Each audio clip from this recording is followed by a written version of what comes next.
कभी आपका मन नहीं किया सोशल मीडिया पर फेमस होने का? तो प्रचार तंत्र से मैं अपने आप को अलग रखना पसंद करता हूँ। वास्तु क्या है? वास्तु एक्चुअली जहाँ आप निवास करते हैं, तो मनुष्य का जहाँ निवास स्थान है उसको गाइड करने वाले जो देवता हैं वही वास्तु पुरुष हैं, और उन्हीं वास्तु पुरुष से आदमी का तकदीर खुलता है। पहले के जमाने में वास्तु नहीं था और अनादिकाल से वास्तु, जब से मानव की सृष्टि हुई है तब से वास्तु शास्त्र। पहले आंगन हुआ करते थे और अब फ्लैट होते हैं। पहले ब्रह्म स्थान की प्रधानता थी, अभी भी लोग ब्रह्म स्थान को खाली रखते हैं। क्या जीवन और मृत्यु दोनों वास्तु से जुड़ा हुआ है? दोनों का अन्योन्याश्रय संबंध है। और अगर हम बात करें वास्तु को लेकर तो वास्तु और ज्योतिष दोनों सेम है? नहीं, दोनों दो चीज है, वास्तु और ज्योतिष शास्त्र। लेकिन ज्योतिष शास्त्र का एक पार्ट है, 8 पेपर होते हैं ज्योतिष शास्त्र की पढ़ाई में, उसमें एक पेपर वास्तु शास्त्र भी है। भगवान का रंग ही जब काला है तो फिर काला रंग अशुभ कैसे? दोनों चीज है, भगवान शंकर का स्वरूप आप मानिएगा तो शुभ हो गए, और शनि का स्वरूप मानिएगा तो शुभ हो गए। काला रंग खराब नहीं है, पर्पस क्या है उसके हिसाब से। किसी को टोक लगता है तो बच्चे को काला टीका करते हैं। क्या ग्रह भी वास्तु से जुड़े हुए हैं? ग्रह वास्तु से जुड़े हुए हैं। मंगल का विचार होता है वास्तु में। 4th हाउस जो है, चौथा भाव जन्म कुंडली में, ये भी उसका विचार करते हैं वास्तु शास्त्र में, ज्योतिष शास्त्र में। तो वास्तु और ज्योतिष शास्त्र दोनों का अन्योन्याश्रय संबंध।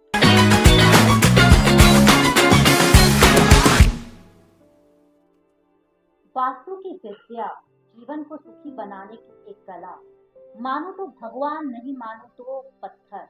तो आज का हमारा जो ये खास एपिसोड है वो सिर्फ वास्तु को लेकर है, जिसमें हम बहुत से विभिन्न पहलुओं पर चर्चा करेंगे। और इसी के साथ हमारे खास एपिसोड में जुड़े हैं जाने माने ज्योतिषाचार्य गौरीकांत ठाकुर जी, जो आपने उस टाइम पैदा भी नहीं लिए होंगे, तब से ये इस क्षेत्र में जुड़े हुए। 1980 के दशक के हैं और सरकार और गैर सरकार दोनों के क्षेत्र का उद्धार किए। झारखंड भवन हो या फिर बिहार भवन, सभी का वास्तु सही किया। इतना ही नहीं, मुख्यमंत्री आवास तक का भी इन्होंने वास्तु सही किया है। तो आज हम इनसे वास्तु को लेकर ढेर सारी बातें करेंगे और हमारा और आपके जीवन में भी अगर प्रॉब्लम चल रही है तो हम भी छोटे छोटे टिप्स के माध्यम से अपनी इस प्रॉब्लम को दूर करेंगे। तो स्वागत है गौरीकांत ठाकुर जी हमारे इस पॉडकास्ट में।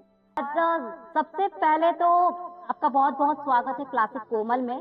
और इसके साथ मेरा पहला सवाल आपसे ये है कि वास्तु शास्त्र होता क्या है? बहुत बहुत धन्यवाद आपको मेरा साक्षात्कार लेने के लिए, और आपके चैनल को देखने के लिए जो दृष्टा है उन सभी लोगों को भी मेरा शुभ आशीर्वाद। मैं 1980 से स्वयं वास्तु का काम करना शुरू किया हूँ।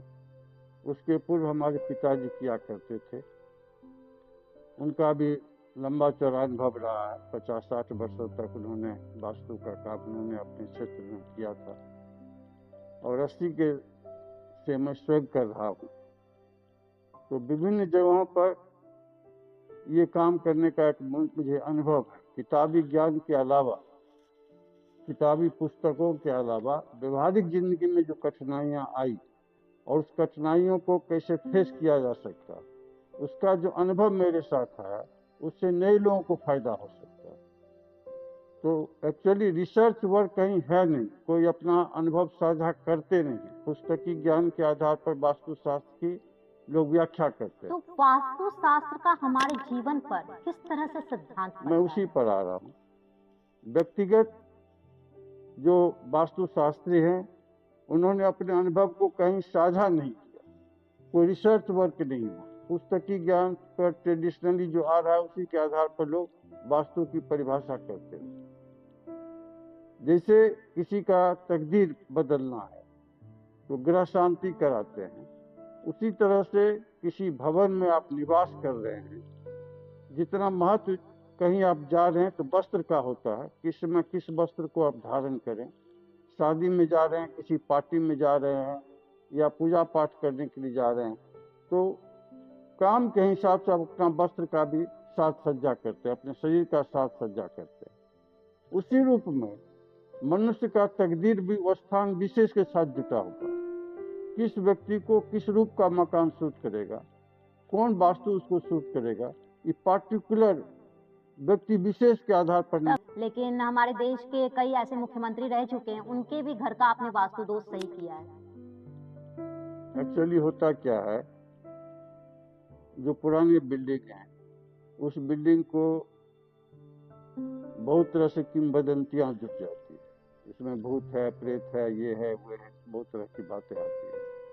तो मैंने आपको कहा ना, एक अनुभव के आधार पर जिस मकान को मैंने देखा उसमें जाने के बाद एक ऊर्जा पैदा होती है। उस प्लेस पर जाने के बाद, ये किसी किताब से नहीं पकड़ा जा सकता, उस प्लेस पर जाने के बाद इसको भूमि संशोधन कहते हैं। वास्तु की पहली शुरुआत भूमि से है। जिस भूमि पर जिस रेडियस में आपका मकान बन रहा है, उस भूमि की ऊर्जा क्या है, इसका बहुत डिटेल में लोग नहीं जाते हैं, लेकिन पहले ज्योतिष शास्त्र में या वास्तु शास्त्र में भूमि संशोधन होता था। जमीन में जाकर देखते थे कि जमीन के नीचे हड्डी तो नहीं है, या इसकी ऊर्जा निगेटिव ऊर्जा तो नहीं है। कैसे पता लगता था कि जमीन के अंदर हड्डी है? ये परिभाषित नहीं किया जा सकता। तो आपको क्या कुछ महसूस होता है कि इस जमीन के अंदर गंध कोई निगेटिविटी है? कई एक है, जैसे गंध लेना, जमीन पर जाने के बाद मिट्टी का गंध लेते हैं। बहुत जगह मिट्टी का स्वाद लेना पड़ता है, बहुत जगह गड्ढा खान कर उसमें जल दिलाना पड़ता है, बहुत जगह जब मट्टी निकाल कर फिर उस मट्टी को उसमें डलवाते हैं। वास्तु के इतिहास से जुड़ा हुआ है समूचा ये हमारे यहाँ परंपरा रही है। इसी परंपरा के आधार पर लोग मिट्टी का परीक्षण करते हैं। तो वास्तु का इतिहास क्या है? वास्तु अनादिकाल से, जब से अध्यात्म शुरू हुआ, भगवान शंकर से लेकर जब से लोग भगवान शंकर को जानने लगे, भगवान विष्णु को जानने लगे, सनातनी धर्म जहाँ से शुरुआत है वहीं से वास्तु शास्त्र की भी उत्पत्ति हुई। तो वास्तु का विकसित कब हुआ, कैसे हुआ? सनातनी है, सनातन का शुरुआत से ही शुरू हुआ। भगवान शंकर ने राक्षस को मारा था और उसी राक्षस के द्वारा इसकी फिर उत्पत्ति हुई। विष्णु के रूप में वास्तु की पूजा शुरू हो गई।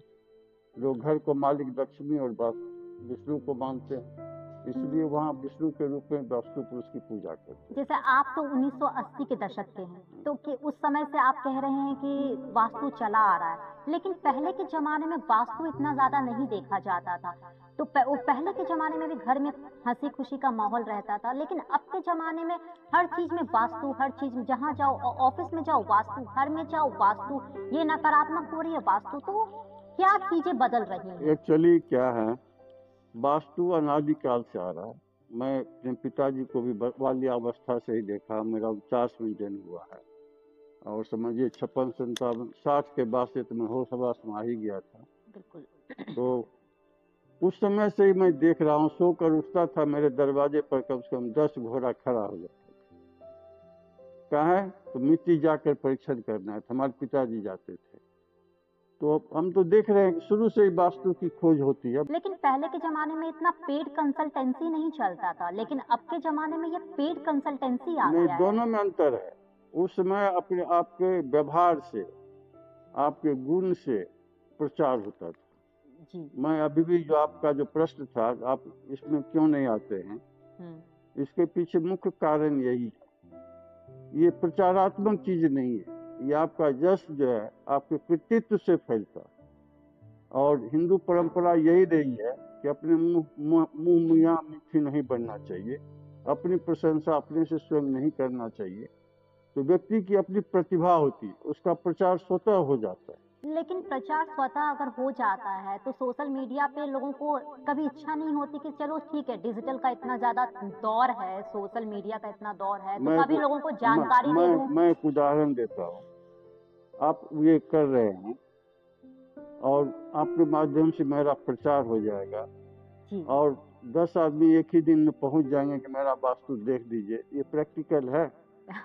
बिल्कुल समय, लेकिन होगा वो यही, तो समय निकालना पड़ेगा। करते लोग यही हैं कि प्रचार हो गया, उसके बाद आधा घंटा का विजिट किए बिल्कुल। और आधा घंटा का विजिट करके जो जहाँ कहना है सब कह कर चल देते हैं। तो व्यवहारिक ऐसा नहीं है। एक किसी वास्तु देखने में कम से कम वहाँ दिन भर टाइम देना पड़ता है।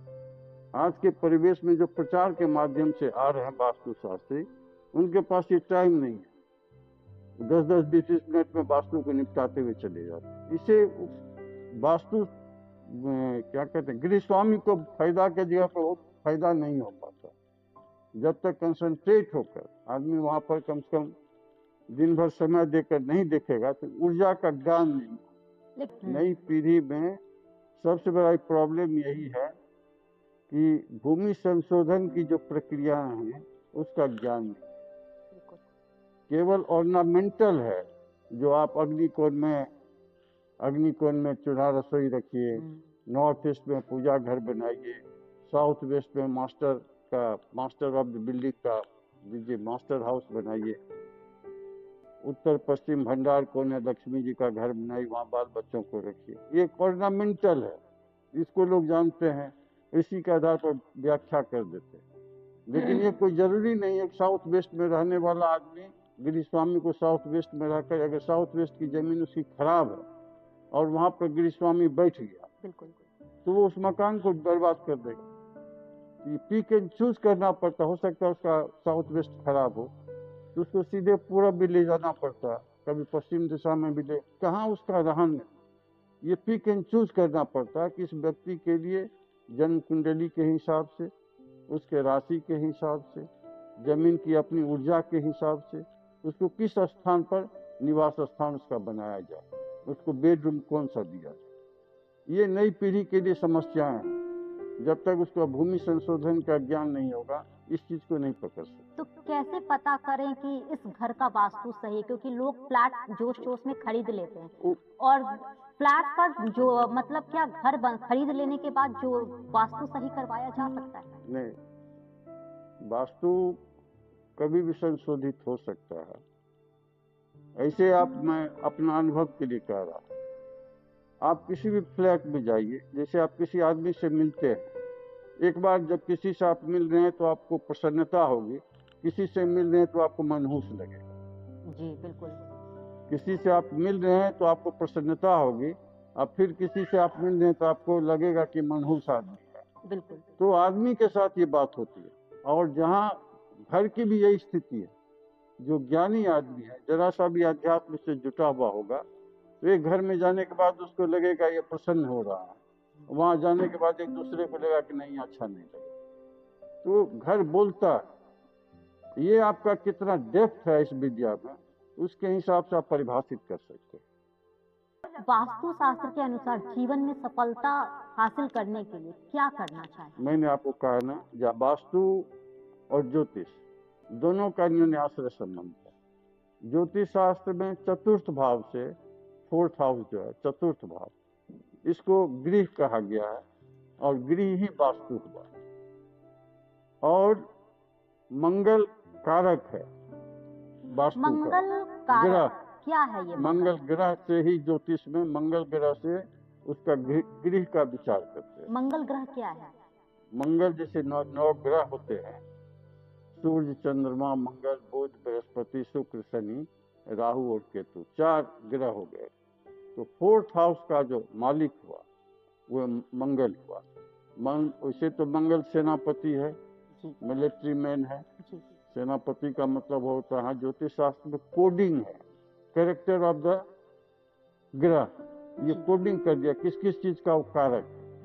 तो मंगल सेनापति हो गया, मिलिट्री मैन हो गया, डिसिप्लिन का मालिक हो गया, एग्रेसिव है। तो चौथा भाव से उसका विचार करते हैं मंगल का। तो इसलिए विचार करते हैं कि फोर्थ हाउस पीसफुल होना चाहिए। हम उसको कैसे, उग्रता, उसमें मंगल में उग्रता है। अब फोर्थ हाउस जो जहाँ से मेरा निवास है वो फोर्थ हाउस है, वहाँ हमको मेंटल पीस होना चाहिए। इसलिए ज्योतिष और वास्तु दोनों का न्यूनाश्रय संबंध हो गया। किस घर में किस व्यक्ति को सूट करेगा। हो सकता है एक घर दूसरे को सूट कर रहा है, दूसरा आदमी उसको परचेज किया वहाँ बर्बाद हो। एक आदमी बर्बाद हो गया, उसी घर को थर्ड आदमी ने खरीदा और वो आदमी राइज कर गया। बिल्कुल। एक ही जगह है, एक ही घर है, एक ही बिल्डिंग है, लेकिन दोनों का दो कैरेक्टर है। ये मेरे अनुभव में आया, मैंने देखा है। एक ही घर में दो पुरुष, दो आदमी का दो कैरेक्टर, कुछ नहीं किया था, कोई रिमॉडलिंग नहीं किया, उसी घर में एक आदमी बर्बाद होकर चला गया। ये नौबत आई जिसने घर बेचा, और जिसने खरीदा वो राइज कर गया। वहां आपका क्या लगेगा? वहां काम वास्तु नहीं कर रहा, वहां उसका ज्योतिष शास्त्र काम कर रहा है। ग्रह की जो स्थिति है उसकी कुंडली में, फोर्थ हाउस और मंगल ग्रह, ये दोनों का जो कॉम्बिनेशन है वो उस वास्तु से उसको मिल रहा, ये उसको सूट कर गया। जैसे आप शादी में आप जा रहे हैं तो सज धज कर आप जा रहे हैं, वहां आपको सूट करेगा। और वहीं पूजा पाठ में आप बैठ रहे हैं, वहां का वस्त्र आपको बदलना पड़ेगा। और वही किचन रूम आप जा रही हैं तो फिर आपको वस्त्र बदलना पड़ेगा। एक ही वस्त्र को चाहिएगा किचन रूम में भी यूज करें, पूजा में भी यूज करें, पार्टी भी अटेंड करें, ये नहीं चलेगा। वास्तु भी उसी रूप में है, किस कौन घर किसको सूट कर रहा, ये अलग अलग इंडिविजुअल कैरेक्टर। और ये बिना अनुभवी आदमी का संभव नहीं है क्या करना कि कौन घर आपको सूट करे। ये घर आपको सूट कर रहा है कि नहीं कर रहा, ये डिस्टिंग्विश करना पड़ता है। जैसे आपने अपने जीवन में 45 वर्षों से आप ज्योतिषाचार्य वास्तु देख रहे हैं, तो आपके हिसाब से घर का सही दिशा कौन सा होना चाहिए, अगर जिसको कुछ भी जानकारी नहीं है? देखिए, मुख्य रूप से घर पूर्वामुखी हो, बहुत बढ़िया, पूर्व मुख का घर हो। सेकंड में उत्तर मुख का घर हो। उत्तर मुख, हाँ, ये दोनों में समृद्धि होती है जी। और एंट्री होनी चाहिए या फिर किस तरह से? एंट्री जी, घर का मुख होता है। रोड से आप निकलते हैं तो घर से आप निकले तो ईस्ट फेसिंग निकले, घर का मुंह हो गया ईस्ट। घर से आप निकल रहे हैं टुवर्ड्स नॉर्थ, तो घर का मुख हो गया नॉर्थ। आज के टाइम में तो फ्लैट्स हो रखे हैं, बिल्डिंग्स होते हैं, तो फ्लैट के अंदर, बिल्डिंग के अंदर बहुत सारे फ्लैट्स हो जाते हैं, तो उसमें तो हमारा कोई भी दिशा हम मतलब तय नहीं कर पाते हैं, क्योंकि एंट्री कोई और दिशा होती है, एग्जिट कोई और दिशा होती है, और बाहर की निकलने का रास्ता कुछ और है, क्योंकि पार्किंग हो गया है, ग्राउंड्स हो गए हैं, बहुत सारी चीजें हो गई है। ये समझने का आपका फेल, समझने का इसलिए मैं कह रहा हूँ। फ्लैट सिस्टम में भी स्वामित्व है। जैसे 3 बेडरूम का फ्लैट है, बिल्कुल, तो उसका भी इंट्रेंस है, गेट है, उसके बाद फिर एक कॉमन पैसेज रास्ता दे दिया। तो स्वामित्व तो आपका जो मुख्य रूप से जिससे आप निकल रहे हैं, एक्चुअली वे ईस्ट फेसिंग हो, नॉर्थ फेसिंग हो, लास्ट में वेस्ट फेसिंग हो, साउथ निगेटिव हो जाए। साउथ का मतलब है एग्रेसिवनेस। तो आदमी जो उग्र स्वभाव का आदमी, उस सब के लिए तो सूट करेगा। जिसका काम उग्र, उग्र स्वभाव का, उस सब को साउथ फेसिंग सूट करेगा। जिसकी कुंडली में जो नेचर का उग्र है उसको सूट कर जाएगा, हाँ, साउथ फेसिंग उसको सूट कर जाएगा। लेकिन जो सौम्य प्रवृत्ति का आदमी है, शांति प्रिय आदमी है, सरल स्वभाव का आदमी है, उसको ईस्ट और नॉर्थ सूट करेगा। वेस्ट सो है, निगेटिव भी नहीं है, पॉजिटिव भी नहीं, सो है। इसलिए फर्स्ट प्रायोरिटी ईस्ट और नॉर्थ। तो क्या वास्तु के अनुसार वास्तु हमारे हेल्थ के ऊपर भी असर डालता है? सब पर करता है। तो हेल्थ का सही वास्तु में नहीं रह रहे हैं, तो हेल्थ में किस किस चीजों के ऊपर असर डालता है सबसे ज्यादा? देखिए, वास्तु एक्चुअली आपका सही नहीं रहेगा तो सबसे पहले तो ये आपका उदर पीड़ा देगा। इसका अर्थ क्या हुआ? मैंने पेट संबंधित, सबसे ज्यादा पेट संबंधित, और पेट ही जननी है सभी बीमारी का। उदर पीड़ा जब होगी तो लीवर भी इसी में आ गया, किडनी भी इसी में आ गया। तो बेसिक स्ट्रक्चर जो मनुष्य का है, चौथा हाउस जो कहे ना, तो ज्योतिष शास्त्र में ऊपर का भाग प्रथम खंड कहलाता है, सिर। उसके बाद आपका हाथ हो गया बाहु, थर्ड में आपका ये हो गया हृदय, और चौथा भाव जो है उदर है। तो मंगल से कोरिलेटेड है चौथा भाव, इसलिए चौथा भाव को डैमेज करता है, शरीर, पार्ट्स ऑफ द बॉडी। और उसमें सबसे ज्यादा घटित होगा जो घर का मालिक होगा उसी के ऊपर। जो मालिक जो बनता जाएगा उसके ऊपर असर करता जाएगा। वो सबसे ज्यादा दुखी रहेगा। हाँ, असर उसी पर करेगा। क्या नौकरी के ऊपर भी प्रभाव पड़ता है वास्तु की वजह से? जब रिसोर्सेस ऑफ इनकम पर डैमेज करेगा तो नौकरी तो डैमेज हो ही जाएगा। तो वास्तु खराब होने से किन किन चीजों पे सबसे ज्यादा असर नहीं, होता तो है? सब कुछ करेगा, आर्थिक, मानसिक, शारीरिक। आर्थिक क्षति भी दिलाता है, हम्म, शारीरिक कष्ट भी देता है, तो आर्थिक और मानसिक भी देता है, हम्म। तीनों चीजों से। तो इससे बचने का कोई उपाय? जरूरी नहीं है कि हर कोई तुरंत घर बदल ले, क्योंकि मान लीजिए किसी का अपना घर है, उसके पास फाइनेंशियल प्रॉब्लम हो रही है, तो उस जगह में वो उसका रेनोवेट नहीं करवा सकता है, तो उस स्थिति में कैसे वास्तु को सही किया जाए? अभी तो सबसे इसमें विभिन्न प्रकार के उपाय हैं। बहुत जगह तो हम पानी में घड़ा डलवा कर उसको साउथ वेस्ट में रखवाते हैं। जी। दूसरा उपाय है पार्थिव पूजन कराना, महादेव का पूजन, मिट्टी का महादेव बनाकर। अब बिल्डिंग बना हुआ है, पक्की बिल्डिंग है, तो जमीन के नीचे तो नहीं डाल सकते हैं, तो गमला में ही महादेव को स्थापित कर घर के चारों तरफ स्थापित कर दिए।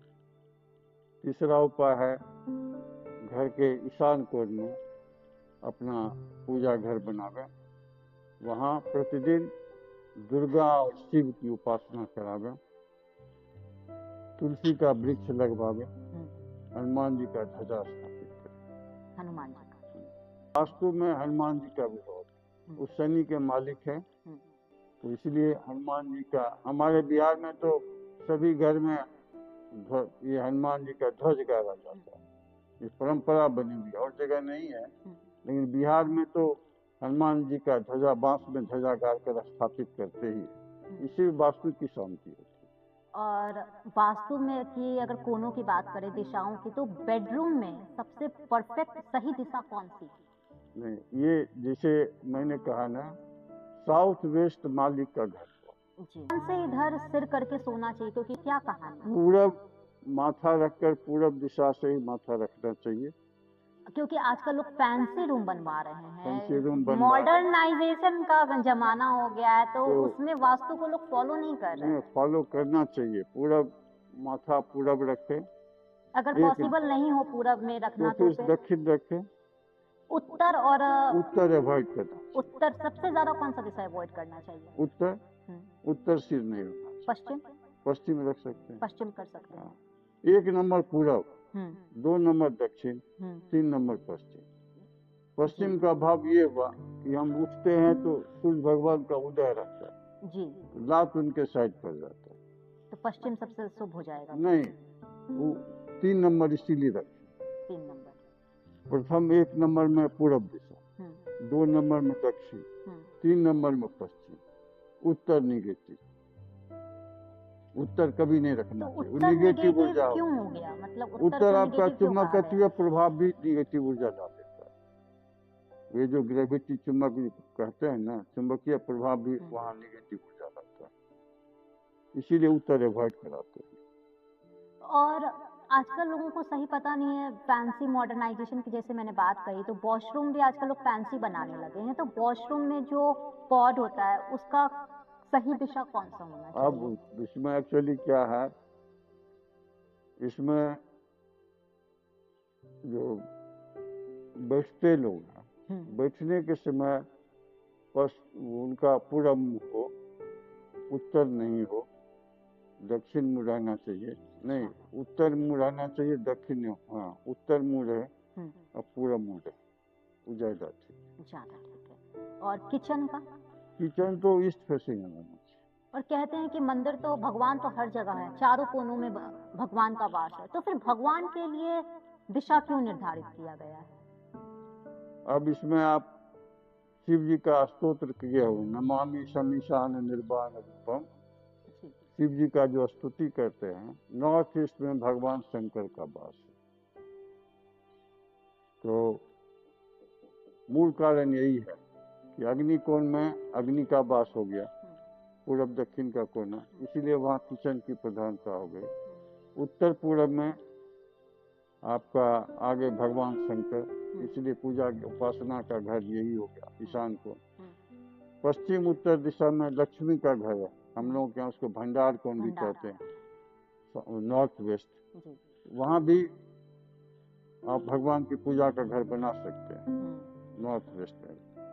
साउथ वेस्ट में एक्चुअली क्या है, ये जो वास्तु पुरुष जो गिरा, इसका सर जो है ईशान कोण में पड़ता है, और लात जो है इसका नीचे का जो भाग है ये साउथ वेस्ट पड़ता है। तो साउथ वेस्ट उसी को आप रेखा मारिए, पूरब उत्तर दिशा उसका सिर हो गया, सिर के भाग में भगवान का पूजा, लात के भाग में राक्षस है, तो उसको दाब के रखना, इसीलिए वो हैवीनेस नहीं, घर का मालिक जो है वही सबसे भारी होता है, तो उसको मुख्य रूप से उसका घर वही होना चाहिए जिसको दाब के रखे। तो साउथ वेस्ट में मास्टर। और दूसरी चीज क्या है जो इसमें आप नई माम से पूछ रही हैं, इसमें सूर्य मंडल और चंद्र मंडल दो मंडल होता है। सूर्य मंडल का मतलब हो गया पूरब दक्षिण ज्यादा, उत्तर पश्चिम कम, ये हुआ सूर्य मंडल। तो बेडरूम, आंगन, कोर्टयार्ड, ऑफिस, आपकी बैठकी, ये सब सूर्य मंडल नहीं होना चाहिए। सूर्य मंडल क्या है? सूर्य मंडल वही मैं समझा रहा था ना, पूरब पश्चिम लेंथ जिसकी ज्यादा हो गई, उत्तर पश्चिम जिसका लेंथ कम है, वो सूर्य मंडल हो गया, मैंने डोमिनेटिंग उस पर सूर्य का हो गया, और टेंशनाइज रखेगा। और चंद्र मंडल मतलब उत्तर दक्षिण ज्यादा, पूरब पश्चिम कम, ये चंद्र मंडल हुआ। चंद्र मंडल मतलब मेंटल पीस। तो बेडरूम, पूजा घर, ऑफिस, आपका ड्राइंग रूम, ये सब चंद्र मंडल होना चाहिए। आंगन, ये सब चंद्र मंडल है। चंद्र मंडल रहने से मेंटल पीस हो। तीसरी बात है, घर से जब भी आप निकलिए तो राइट हैंड ज्यादा रहना चाहिए, लेफ्ट हैंड कम रहना चाहिए। किसी भी मुंह का घर हो, लेकिन इतना ध्यान रखना चाहिए, जब परचेज कर रहे हैं फ्लैट, उसमें भी इस चीज को आप ध्यान रख सकती हैं कि राइट हैंड मेरा ज्यादा दीवार में, लेफ्ट हैंड कम है। एंट्री करते टाइम राइट होना चाहिए। हाँ, नहीं एंट्री घर से निकास, मतलब एग्जिट टाइम, एग्जिट जब घर से निकलते हैं हाँ exit, उस time एक्चुअली हमारा इसमें, right होना हाँ इसमें एक्चुअली घर का जो घर को ही आप पुरुष मान लीजिए, चाहिए। घर ही उसका, घर का जो मुंह है ना उसी की प्रधानता होती है। अगर गलती से लेफ्ट हुआ तो उसका क्या परिणाम होता है? नहीं, उसमें दरिद्रता आ जाती है, क्या आ जाती है? दरिद्रता, पोवर्टी, हम्म। पोवर्टी आ जाती है। जैसे आज के जमाने में लोग घर में ही ऑफिस भी बना लेते, तो क्या वास्तु के अनुसार एक ही फ्लैट में, एक ही घर में और ऑफिस होना दोनों सही है? अब थोड़ा सा घर के अंदर में क्या है, ड्राइंग रूम और किचन, जैसे पूजा घर हुआ आपका, पूजा घर के आसपास अगर ऑफिस बनता है तो ठीक है। पूजा घर के आसपास तो बनाना, इसमें कोई नुकसान नहीं? नहीं, कोई नुकसान। और आजकल पढ़ाई को लेकर बहुत ज्यादा है कि बच्चे पढ़ नहीं पा रहे, तो उनके लिए सही दिशा कौन सी होनी चाहिए? नॉर्थ ईस्ट ले रहे हैं कि दक्षिण दिशा की ओर नहीं। सिर करके पढ़ना, फेस करके पढ़ना चाहिए, तो गलत है, उससे गलत है। उससे तो सरकारी राक्षस- नौकरी मिलती वो है। तो राक्षसी प्रवृत्ति, वो तो राक्षस का बात है। तो सरकारी नौकरी पाने के लिए या फिर करियर में उन्नति पाने के लिए कौन सी दिशा में पढ़ाई करनी सीधे चाहिए? उत्तर पूर्व। उत्तर पूरब। सर, आपने जैसा बताया कि कोण, मतलब ईशान कोण, मतलब ईस्ट, नॉर्थ ईस्ट, तो ये दो डायरेक्शन को एक साथ आपस में क्यों कॉम्बिनेशन किया गया? क्योंकि हमारा जो दिशा है वो 4 है, नॉर्थ चार दिशा ने 8 दिशा है जी। जनरली लोग कहते हैं। हाँ। अग्निकोण, अग्निकोण के बाद पूरब दिशा हो गई, फिर आपका ईशान कोण हो गया, वो भी ईशान दिशा ही है। इसके बाद आपका उत्तर हो गया, फिर उसके बाद वायव्य कोण हो गया, इसके बाद पश्चिम हो गया, इसके बाद नैऋत्य कोण हो गया, दक्षिण पश्चिम। वायव्य कोण क्या है? वायव्य कोण हो गया उत्तर पश्चिम, वहां पर वायु की प्रधानता हो गई और लक्ष्मी जी की भी प्रधानता। अच्छा। तो दोनों चीज है वहाँ, वे भी घर शुभ होता है। ईशान कोण का भी घर शुभ होता है। गृहस्थ जीवन के लिए ये आप मान कर चलिए, सपोज आपका 100 फीट का घर है, 100 फीट का घर है, तो इसमें 50 फीट आप बीच में बांध काट दीजिए, तो 50 फीट जो टुवर्ड साउथ हुआ, ये अग्निकोण में चला गया। और 50 फीट के बाद टुवार्ड्स नॉर्थ जो पोर्शन है ये आपका ईशान कोण में चला गया। इसमें जितना शुभ काम वो करना चाहिए, पढ़ाई से लेकर पूजा तक। हर दिशा का अपना अपना काम कैरेक्टर होता है, अपना अपना कैरेक्टर होता है, कैरेक्टर भूमिका और उस होती है। कैरेक्टर के हिसाब से आप काम कीजिएगा तो उसमें आपकी समृद्धि होगी, आपको मेंटल पीस मिलेगा। उस नेचर का काम करना चाहिए। अब जैसे भंडार को लक्ष्मी जी का घर हुआ, वहाँ कैश रखना चाहिए। कैश रखने के लिए कौन सा दिशा सबसे वही उत्तर महत्वपूर्ण है? पश्चिम। उत्तर पश्चिम। उत्तर पश्चिम का भी कोना हो गया, जो रूम है आपका उसका भी उत्तर पश्चिम कोना दे। उस रूम से ही नहीं मतलब उस रूम का उत्तर पश्चिम कोना और दे। गलती से किसी ने गलत दिशा में रख दिया तो तो फिर समृद्धि नहीं होती है ना, अपव्यय होता है, क्षति होता है, आर्थिक रूप से। भंडार कुंड खोलने के लिए कौन सा रास्ता अपनाया जाए? देखिए ये तो बिना देखे उस पर नहीं, डायग्नोसिस करना बड़ा मुश्किल है। आपका अनुभव फिर भी क्या कहता है? बिना देखे उस पर नहीं कहा जा सकता, बहुत जी। कुछ है उसमें प्रॉब्लम है। वास्तु को सही करने के लिए कोई ऐसा कुछ खास पौधा आता है? नहीं, तुलसी का पेड़ लगाते हैं। बस आजकल एक ब्राजीलियन ट्री का बहुत ज्यादा ये सब चलन आ रखा है। ये सब नया आ गया। अपना स्वदेशी चीज पे लोग नहीं अपना रहे हैं, विदेशी चीज आता है ज्यादा लाइक करते हैं। घर जहाँ पर लोग वास्तु मानता नहीं है वहाँ पर वहाँ का वृक्ष लाला का हिंदुस्तान में भर रहा है। बांस जो निगेटिव ऊर्जा देता है उसको लोग चाइना से मंगवा के घर में रखते हैं। तो वास्तु शास्त्र में बांस के नीचे बैठना मना, बांस के नीचे वाले डी पर घर नहीं बनाना चाहिए। अभी बांस लाकर घर में देता है, ये से वास्तु दोष से माना। ये नई पीढ़ी जो है ना, अब ये नवका जो आप कह रहे हैं नया, अब ये कितना कॉन्ट्राडिक्टरी करता है। ये हम कहते हैं, ये कहता है सेप्टिक टैंक टुवार्ड्स वेस्ट और एक लिख देता है कि नॉर्थ वेस्ट। हम उसको गलत मानते हैं। हमारे यहाँ खाना अग्निकोण, नहाना बोरिंग उत्तर पूर्व, खजाना उत्तर पश्चिम, पैखाना साउथ वेस्ट। ये बटा हुआ है, खाना नहाना खजाना पैखाना। ये समझाने की कोई जरूरत नहीं है। ये पहले लोग, हम लोग के राज मिस्त्री होता था, वो भी पंडित कहलाता था। एक ब्राह्मण पंडित कहलाते थे, दूसरा राज मिस्त्री पंडित कहलाता। अंतर इतना ही था कि पंडित ब्राह्मण में हर्षिकार लगता था और वे जो पंडित होता था उसमें दीर्घिकार होता था। अंतर इतना ही था। तो वास्तु का जो भी ऑर्नामेंटल काम है, जैसे कि कौन रूम कहाँ बनेगा क्या बनेगा, इसकी जो जानकारी रखता था दीर्घिकार वाले पंडित होते थे। ये आज से नहीं है। जब से हिंदू जन्म नाम पड़ा या हिंदुस्तान बना, तब से ही ये पंडित और शब्द आ रहा है। एक पंडित जो शास्त्र की बात करता है वे पंडित हर्षिकार होते हैं, जो वास्तु की बात करते हैं दीर्घिकार होते हैं। तो बेसिक चीज आप समझ गए। बिल्कुल। तो क्या दिनचर्या भी वास्तु से आपस में जोड़ता है कि इतने बजे से लेकर इतने बजे तक ये कार्य करो तो हमारा वास्तु सही रहेगा? नहीं नहीं, ऐसा दिनचर्या में क्या है, जैसे आप कल्पना कीजिए ये शरीर है और शरीर में इस समय क्या आवश्यकता है। भूख लगी तो आपको खाना चाहिए और उसमें अगर किसी व्यक्ति को फैक्ट्री जाना है 8 बजे तो 7 बजे खाकर चला जाएगा, और कोई दूसरा व्यक्ति जिसको 12 बजे जाना है तो 7 बजे तक सोया ही रहेगा। एक थ्योरी इस पर नहीं किया जा सकता। लेकिन जो अपने यहाँ हिंदू परंपरा रही है कि प्रातः काल सूर्योदय के समय उठ जाना चाहिए, ये परंपरा मेंटेन करना चाहिए। ये जो मेंटेन करता है उसका वास्तु अच्छा लगता है, क्योंकि सूर्य का आभा उस बिल्डिंग में, बेडरूम में, घर में आना चाहिए।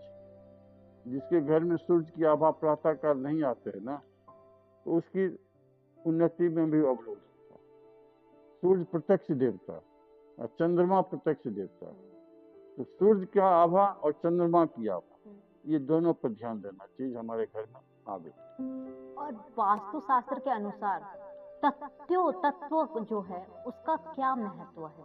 वास्तु जो एक रेडियस है जहाँ घर जो आप बना रहे हैं, तो पूरब उनका सिर गिरा, प्लिंथ जो आप बना रहे हैं घर का, उसका जो उत्तर पूरब का जो भाग है वास्तु पर उसका सिर पड़ा।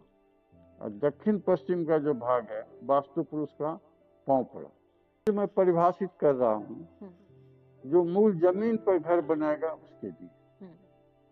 फ्लैट वाले सिस्टम में ये सिद्धांत लागू नहीं हो सकता, क्योंकि आपका स्वामित्व केवल उतना ही है। आप जो तत्व पूछ रही मैं आप समझा। फ्लैट सिस्टम में तो आपका नीचे में कोई होल्डिंग नहीं है, आपका कोई स्वामित्व नहीं है, ना आप वहाँ वास्तु का कुछ कर सकते हैं। नहीं कर सकते। जो भी कर सकते हैं आप गगन पर, आकाश पर। 15 फीट, 50 फीट, 40 फीट, 24 फीट का अपार्टमेंट बन रहा है दिल्ली में, 30 फीट का बन रहा है। और एक चीज और इसी में आप ऐड करिएगा, जो डायरेक्शन होते हैं, पहले के जमाने में घर जो डायरेक्शन में सीधा होते थे, उत्तर पश्चिम, पूर्व पश्चिम, उत्तर दक्षिण, और आजकल ट्रायंगल शेप में घर आ रहे हैं, राउंड शेप में घर आ रहे हैं। उसके पीछे कारण है पहाड़ी क्षेत्र में ये प्रॉब्लम। ये भी पहाड़ी क्षेत्र में जी, नदी के किनारे में, समुद्र के किनारे में, पहाड़ पर ये दिशा थोड़ा सा रखते वो भागता। तो इस समतल भूमि पर जब तक आप नहीं जाएंगे एग्जैक्ट दिशा पकड़ में नहीं जाएंगे। इनसे कैसे बचा जाए? हालांकि हमारे वास्तुशास्त्र में त्रिकोणात्मक घर खराब माना गया, लेकिन दिल्ली में हो या फिर पहाड़ी इलाकों में हो तो इसी तरह के घर वहाँ मिल कोई रहे हैं, अल्टरनेटिव नहीं, तो वहाँ पे दोष नहीं। तो दोष ही नहीं लगेगा। हाँ, सारे दोष माफ। हाँ, जहाँ अल्टरनेटिव नहीं है, जहाँ की भूमि ही ऐसी है, जहाँ की भूमि ही ऐसी है, तो आप क्या मांगिएगा? लाचारी है। घर में जैसे कलह आजकल बहुत ज्यादा होते हैं, तो क्या कलह होना भी वास्तुशास्त्र से जुड़ा हुआ है? वही त्रिकोणात्मक घर में रहेगा तो कलह होगा, डाइवोर्स भी होगा, सब कुछ होगा। हाँ, त्रिकोणात्मक घर में अशांति का जड़। तो इसको रोका कैसे जाएगा? त्रिकोण तोड़िए। आपने तो फ्लैट खरीद रखा है, तो आप कैसे तोड़िएगा? वह वुडन वर्क करा, वुडन वर्क, मतलब आजकल जो रेनोवेट कहा गया, तो हल्का सा रेनोवेट डिजाइन करा, भीतर भीतर उसका प्लाई का काम करवा कर या किसको काम करवा कर उसको भीतर भीतर आप शुद्ध कर दीजिए। और आजकल विवाह में जो देरी हो रही है, तो क्या ये भी वास्तु से जुड़ा हुआ है? विवाह की देरी जब वास्तु से जुड़ा हुआ है, विवाह की देरी का कारण मुख्य रूप से लड़का चाहे लड़की का जन्म कुंडली, जन्म रंग का क्या अभाव है वास्तु से? क्यों क्या करना, वही आपको कहना कि ज्योतिष शास्त्र का चौथा भाग जो है जन्म कुंडली का चौथा। लेकिन भगवान का तो रंग स्वयं ही काला है, तो हम तो उनको जाकर पूछ रहे हैं ना। नहीं तो कहे नहीं, भोलेनाथ की मूर्ति ही काला, लेकिन उनका लोग प्रसाद नहीं खाते। जो काले भगवान काला भगवान शंकर हैं, उनका प्रसाद नहीं खाते। अब वही नर्मदेश्वर हैं जो स्फटिक के आते हैं, नर्मदा नदी से जो मिलते हैं, मधु कलर हो गए, सफेद कलर हो गए, उनका प्रसाद खाते हैं। तो काले हैं तो उनको हो गया, प्रसाद भी वर्जित हो गया। लेकिन कृष्ण भगवान और काला रंग में थोड़ा सा क्या, कृष्ण भगवान श्याम वर्ण, काला नहीं श्याम वर्ण थोड़ा सा अंतर है। तो लेकिन मूर्ति तो नहीं, काला कह मैं पहले ही कहा कि काला शुभ नहीं होता। काला से लोग यूज करते हैं, अपने बच्चे को भी काला टीका लगाते हैं, शुभ माना गया। तो फिर ड्रेस को लेकर बोला गया कि काले रंग का वस्त्र मत धारण कोई करो। शुभ काम करने में काला वस्त्र पहन कर, शादी विवाह हुआ उसमें नहीं पहन। और पूजा पाठ में भी काला रंग को वर्जित माना गया है। पूजा पाठ में लाल और पीला की प्रधानता दी है, क्या कि भगवती का स्वरूप जो है ना, काला वस्त्र में काली जी की उपासना है, जैसे उग्र देवता का, काला में उग्रता का वास है, शनिदेव काले, हाँ, तो उग्रता का वास है। उग्रता, आप जैसे आप किसी से आपको लड़ाई करनी, तो आपको वहां उग्र होना पड़ेगा। मामला मुकदमा चल रहा है, आपको उग्र होना पड़ेगा। उस नेचर ऑफ द जॉब के हिसाब से, पहले मैंने कहा था नेचर ऑफ द जॉब के हिसाब से आपको वस्त्र चाहिए, वहाँ उसके हिसाब से करते हैं। आप पूजा कर रहे हैं तो भगवती की उपासना करते हैं, विष्णु की उपासना करते हैं, पीला वस्त्र चाहिए या लाल वस्त्र चाहिए। तो देवता के हिसाब से वस्त्र का भी आ गया। लेकिन काली का जो उपासक है काला वस्त्र पहनते हैं। आप पूरा बंगाल देखिए, काला वस्त्र पहनने की प्रधानता है। काली का उपासक होते हैं, करते हैं। नवरात्रा में लोग खिचड़ी खाता है, बिल्कुल पूरा बंगाल खिचड़ी खाता है नवरात्रा में। काली जी का उपासक, अपने यहाँ वर्जित है, खिचड़ी घर में नहीं बनना। दोनों का कल्चर दो तो गलत तो कर रहा है, ऐसी बात है। उनके देवता ही उग्र देवता, इसलिए उग्रता की वह प्रधानता आ गई। अपने यहाँ सौम्य रूप में दुर्गा जी को उपासना होती है, इसलिए लाल वस्त्र पीला लेकिन वस्त्र देवी के भी तो 9 रूप होते हैं और उनमें भी तो चंडिका का रूप आता है। चंडिका है ना, तो फिर हमको किस रूप में, जो जिस रूप में भजता है उसी रूप में प्राप्त होते हैं। हम उग्र रूप में नहीं उनको भजते, हम सौम्य रूप में भजते। तो सौम्य रूप में उनको भजते हैं तो सौम्यता की प्रधानता, जो जिस रूप में भजता है उसको उसी रूप में वे प्राप्त होते हैं, इसीलिए उस रूप में को आप लोग नहीं मानते।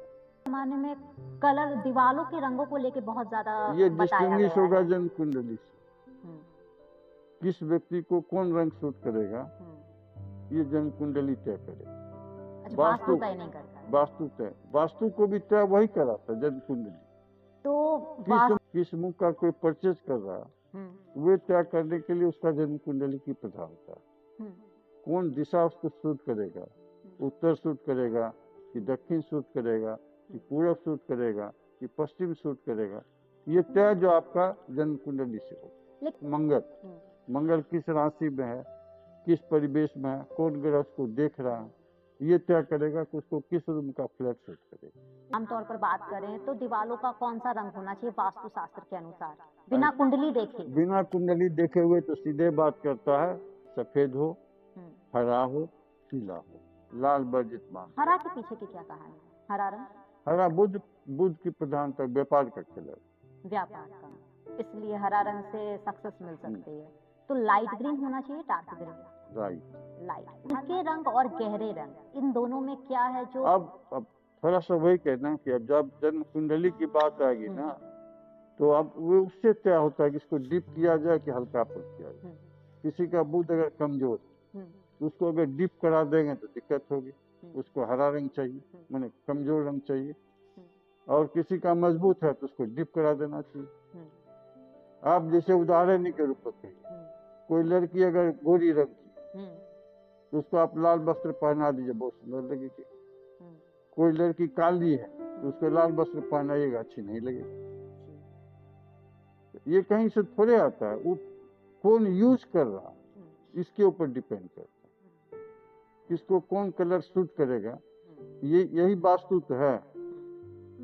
अब उसका स्वामित्व कैसा है, स्वामी, वही स्वामी कुंडली हो गया। जो मालिक है उसका कुंडली क्या कहता है, उसको कौन रंग सूट करेगा, कौन मुंह सूट करेगा, कौन ग्रह इसको सूट कर रहा है, कौन ग्रह इसका निगेटिव कर रहा है, उसके हिसाब से उसको छांटना पड़ता है। वास्तु शास्त्र के अनुसार घर में सुख समृद्धि कैसे अपनाया जाए? जी की आराधना करके और दुर्गा जी की आराधना करके, शिव और दुर्गा का आराधना करके सुख समृद्धि पाई जा सकती है। और वास्तु पुरुष का मंत्र जपना चाहिए। वास्तु शास्त्र के अनुसार हम अपने रिश्तों में मिठास कैसे खोलें, रिश्तों को कैसे मजबूत करें? वास्तु शास्त्र के हिसाब से रिश्ता मजबूत करने के लिए तो उसको उत्तर पश्चिम का संबंध अच्छा रखना चाहिए, उधर खुला रहना चाहिए। श्रोताओं के लिए कोई खास संदेश? अपने पहली बात जो मैंने कहा ना कि चंद्रमंडल और सूर्य मंडल, ये हम बेडरूम हमेशा इस पर ध्यान दें। सूर्य मंडल का जो भी बेडरूम रहा है, मेरा अनुभव है बहुत खराब, उसमें आदमी में विकृति तो आ ही जाती है, डिप्रेशन का शिकार हो जाता है, वाइफ हस्बैंड दोनों डिस्टर्ब रहते हैं। तो सूर्य मंडल का बेडरूम भूल कर भी नहीं रहना चाहिए, उसको जितना भी शीघ्र हो आदमी को चंद्रमंडल बना देना चाहिए। कितना शुद्ध कर लेगा, बेडरूम अगर अशुद्ध होगा पूरा मकान अशुद्ध हो जाएगा। हम अपने यहाँ देखे हैं 90% आदमी जो घर छोड़कर भाग गया, सुसाइड कर लिया या घर में फौजदारी केस में चला गया, उस सब का मकान, उसका बेडरूम जो सूर्य मंडल, हम जाकर उसको करवाए हैं, उसके बाद उसको शांति मिली। मेरा अनुभव है सूर्य मंडल बहुत खराब है।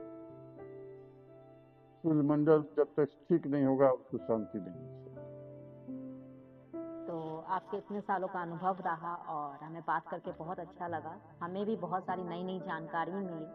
तो आप लोगों को ये वीडियो कैसा लगा आप हमें कमेंट करके जरूर बताइएगा। और नेक्स्ट एपिसोड आप किस टॉपिक के ऊपर जानना चाहेंगे, क्योंकि आज तो हमने वास्तु को लेकर बात किया है, चाहते हैं कि ज्योतिष को भी लेकर, ग्रहों को लेकर भी अगर आपके बीच में एपिसोड ला सके तो अपना कमेंट करिएगा और हम आपके तक जरूर पहुंचाएंगे। तब तक के लिए मुझे इजाजत दीजिए। मेरी शुभकामना है, सभी दर्शकों का मेरी तरफ से शुभकामना है। क्लासिक कोमल बहुत प्रचार का एक अच्छा माध्यम है। आप सभी लोगों का आशीर्वाद इस चैनल को प्राप्त होगा, ये मुझे विश्वास है।